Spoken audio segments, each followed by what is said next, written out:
जाहिद मकसूद साहब, कंडीशंस को किस तरह देखते हैं, विकेट को किस तरह देखते हैं, क्या इफेक्ट होगा इसका, टॉस का क्या इफेक्ट होगा?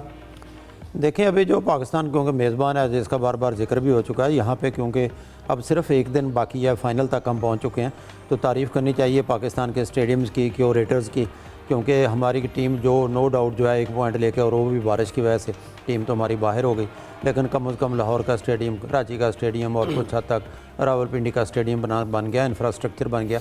जहाँ तक पिचेस की बात है, कराची की भी, लाहौर की भी, हमने देखा कि बड़ा बड़ा स्कोर हो रहा है। जो लोग चाहते थे, क्योंकि लोग चौके छक्के देखना चाहते हैं, वो गिरती हुई विकेटें नहीं देखने चाहते। इसके बरक्स जो दुबई की विकेट है वो डिफरेंट है।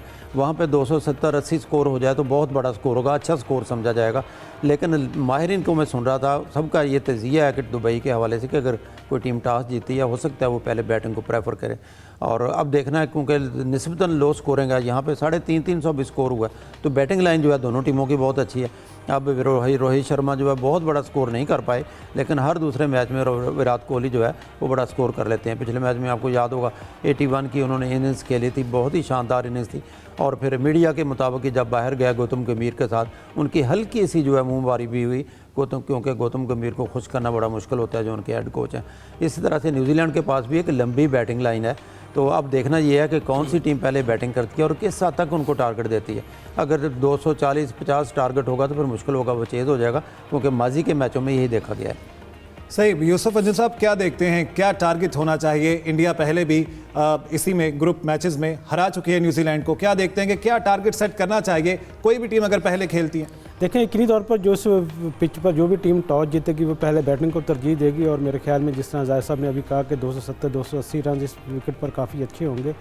ये एक बहुत बड़ा स्कोर नहीं आप कह सकते इसको, क्योंकि जिस तरह की टीमों की ख़ासतौर पर बॉलिंग लाइन है, तो मेरे ख्याल में हम ये कह तो रहे हैं कि इंडियन टीम को स्पिन के हवाले से काफ़ी बेहतरी हासिल, लेकिन अगर हम जो न्यूजीलैंड की टीम की बॉलिंग लाइन की बात करें तो वो भी खासा नबीत वाली बॉलिंग करने में माहिर है। और अगर इब्तदाई 10 ओवर्स में अगर वो कोई विकेट निकाल जाते हैं रोहित शर्मा की, या सबसे ज़्यादा जो खतरा उनको होगा विराट कोहली के साथ हुआ, क्योंकि विराट ने अभी आपको याद है कि पिछले मैचेस में काफ़ी अच्छा परफॉर्म भी किया, और उनके लिए जो टूर्नामेंट में ख़ासतौर पर यही कहा जाता है कि वो जब बड़े मैचेस में बड़ा खिलाड़ी परफॉर्म करता है, तो दोनों की विकेटें इतनी तौर पर उनके लिए खासी कीमती होंगी न्यूजीलैंड के लिए। अगर न्यूजीलैंड की टीम इब्तदाई ओवर में इनको आउट करने में कामयाब हो जाती है तो फिर उसके चांसेस भी जीत के ज़्यादा बढ़ सकते हैं। सही। सलीम खालिक साहब, बहुत सारे माहिरीन एक्सपर्ट्स यही कह रहे हैं, हमारे साथ स्टूडियोज़ में मौजूद जाहिद साहब और यूसुफ अंजुम साहब भी यही कह रहे हैं, बैटिंग लाइन दोनों टीमों की बहुत अच्छी है, बहुत मजबूत है। इसका मतलब है बॉलिंग के ऊपर बहुत कुछ डिपेंड करेगा। आप क्या समझते हैं, क्या स्ट्रेंथ हैं दोनों टीमों की? देखिए, इंडिया के स्पिनर अच्छे हैं, लेकिन इंडिया के पास जो पेसर है मोहम्मद शमी, वो भी अच्छे हैं, वो और अच्छी फॉर्म में 8 विकेटें गालिबन उन्होंने ली हैं, और दूसरे नंबर पर है मैट हेनरी की 10 विकेटें टूर्नामेंट में, शायद शमी की 8 है, तो वो भी बेहतर फॉर्म में है। फिर स्पिनर भी है, एक बैलेंस बॉलिंग अटैक है। इसी तरह न्यूजीलैंड के पास भी है कि उनके पास भी अच्छे पेसर है, अच्छे स्पिनर है, तो बॉलिंग दोनों टीमों की बेहतर है। अब देखना ये होगा कि प्रेशर कौन सी टीम लेती है बड़े मैच का, क्योंकि ये फाइनल है। यहाँ पर अगर कोई हवास बास्ता हुआ तो थोड़ा स्कोर जो है वो भी ज्यादा बन सकता है। असल चीज यही है।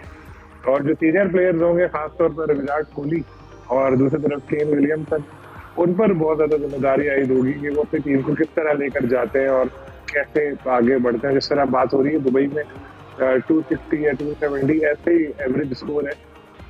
पाकिस्तान में तो बॉलर्स की शामत आई हुई थी, लेकिन यहाँ बॉलर्स अच्छा परफॉर्म कर रहे हैं दुबई में, और होपफुली अब ये फाइनल में भी ऐसे ही होगा। लेकिन उम्मीद यही करनी थी एक अच्छा मैच देखने को मिले, हमारी अपनी टीम की तरह नहीं वन साइडेड मैच हारती नहीं।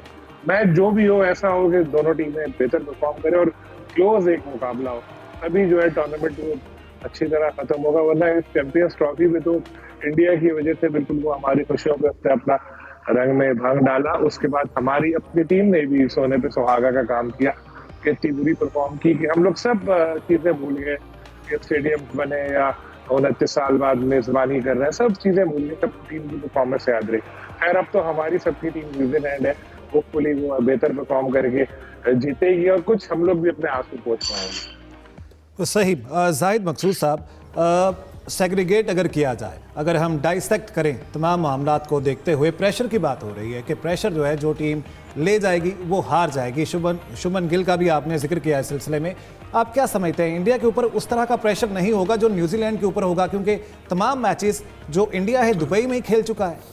देखिए, प्रेशर तो दोनों टीमों पर होगा, क्योंकि शुभमन गिल की बात मैंने पहले भी बताई है, जो उन्होंने प्रेस कॉन्फ्रेंस में कही कि वो वर्ल्ड कप 2023 जो उनके घर में हो रहा था, जिसमें नाकाबिल शिकस्त थी और बड़े बड़े यकतरफा मैचेस जीते थे इंडिया ने, वो फाइनल हारी ऑस्ट्रेलिया से। इस तरह से प्रेशर दोनों टीमों पर होना है, इन पर भी होना है, मिचेल सेंटनर पर भी होगा, क्योंकि न्यूजीलैंड जो है ग्रुप का मैच उनसे हार चुकी है, लेकिन बड़े तहम्मुल से खेलने वाले हैं, जैसा कि अभी जिक्र भी सलीम भाई भी कर रहे थे।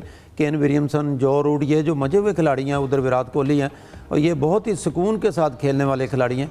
इनको ज़्यादा नहीं है कि हम चौके और छक्के ही लगाएं, और एक या दो भी लेते हैं तो एवरेज एंड पे देखें तो वो टीम के लिए एक बड़ा स्कोर कर जाते हैं। बड़ा इन्हिसार होगा केन विलियमसन पे, और ख़ास तौर पर जिक्र करूंगा रचन रविंद्रा का, जो जिनके पेरेंट्स जो है, जिनका तल्लक इंडिया के साथ है, वो पिछले मैच में बहुत जल्दी आउट हो गए थे, सिर्फ 4 रन पर वो शिकार बने और बाहर चले गए। उनकी तरफ ड्यू है, और अभी तक ये जो इवेंट जारी है इसमें बेन डक्ट के बाद वो हाईएस्ट स्कोरर है, सिर्फ 1 रन का गालबन फ़र्क है। 227 उनके हैं, 226 रचन के हैं, और 2 सेंचुरियाँ वाहिद प्लेयर हैं जिन्होंने चैंपियन ट्रॉफी में 2 सेंचुरियाँ भी की हैं। इसलिए रचन जो है ओपनिंग पे आएंगे यकीनी तौर पर, और मेरा ख्याल है उनकी तरफ ड्यू है कि बड़ी इनिंग्स खेलें अपने ही उस टीम के खिलाफ, भारत के खिलाफ, जिसमें आज तक उन्होंने जितनी भी सेंचुरियाँ बनाई हैं आईसीसी के इवेंट्स बनाई हैं। बहुत अच्छे प्लेयर हैं, अच्छी बॉलिंग भी करते हैं, तो अब देखना यह है कि बैटिंग किस हद तक क्लिक करती है। मेरा ख्याल है दोनों टीमों के जो ओपनर्स हैं उन पर बड़ा इन्हिसार होगा, इब्तदाई 3 खिलाड़ियों पर। जल्द विकेट ना गंवाई जाए, अगर शुरू में स्लो भी खेलते हैं लेकिन विकेट हाथ में रखी जाए तो बाद में तेज़ भी खेला जा सकता है।